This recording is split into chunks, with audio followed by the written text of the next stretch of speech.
The fire dies sometime after 2 in the morning. Not all at once. First, the crackling stops.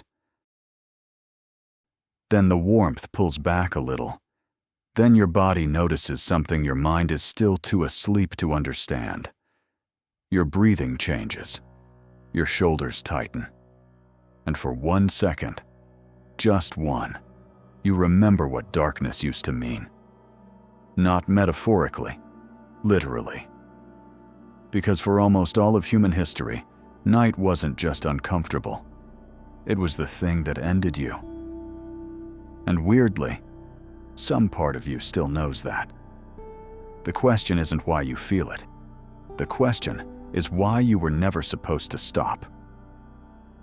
Most people think humans feared the dark because we couldn't see. Partly true, not the whole story. The Hadza people of Tanzania, one of the last hunter-gatherer societies still living traditionally, don't sleep the way you do. They sleep in shifts. Some wake in the middle of the night for an hour or more. Some sit near the fire. Some just listen. Across entire camps, researchers found almost no moment when everyone was unconscious at once. Not planned, not assigned. Just how human beings behave when nothing interrupts the rhythm they evolved with. A historian named Roderick Kirch spent 16 years finding the same pattern in pre-industrial Europe. More than 500 references, diaries, court records, medical texts. People called it first sleep and second sleep. Between them, an hour of wakefulness. Prayer, quiet conversation, checking animals, thoughts that somehow only arrived after midnight. The night wasn't a void you fell into. It was divided territory. And someone was always supposed to be awake. That person is still somewhere inside you, still listening for something. Mesopotamia, around 650 BCE. The library of King Ashurbanipal in Nineveh, 30,000 clay tablets. Among them, a classification system for dreams. Dreams of falling, humiliation, dreams of lost teeth, death in the family, dreams of flying, rising in status. This wasn't mythology. Kings consulted these texts before military campaigns. Court advisors recorded dreams before major political decisions.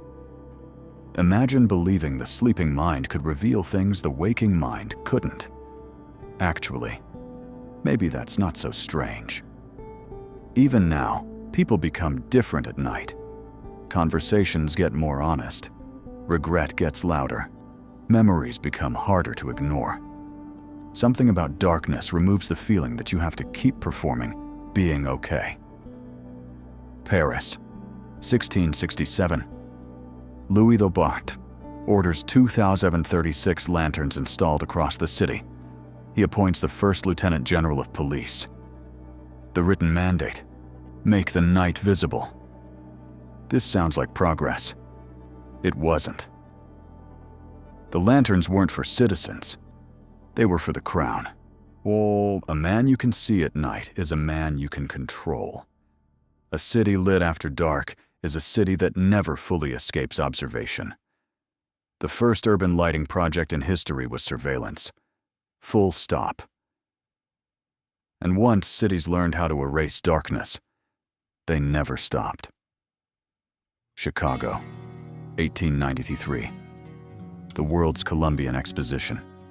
200,000 electric bulbs. The glow visible from miles out on Lake Michigan. Witnesses described crowds crying when the lights came on.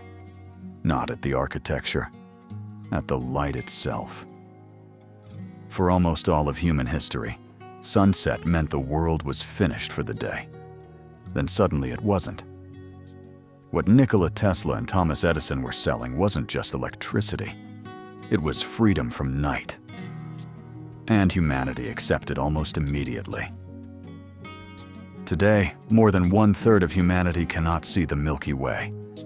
In Hong Kong, Seoul, and Singapore, the sky barely becomes dark at all. 80% of the world now lives under permanent artificial glow. We didn't lose the night in a catastrophe. We traded it away gradually. For productivity, for comfort, for the ability to pretend the day never ends.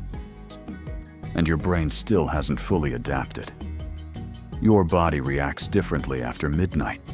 Your hearing becomes more sensitive in darkness.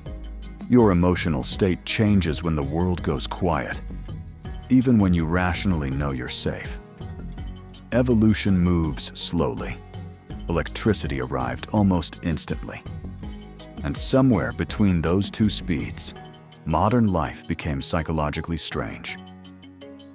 Go back to that fire, 30,000 years ago. The camp is silent. Most people are asleep. One person is still awake at the edge of the light, staring into the dark beyond the trees. Not because they were assigned to, because their body wouldn't let them sleep.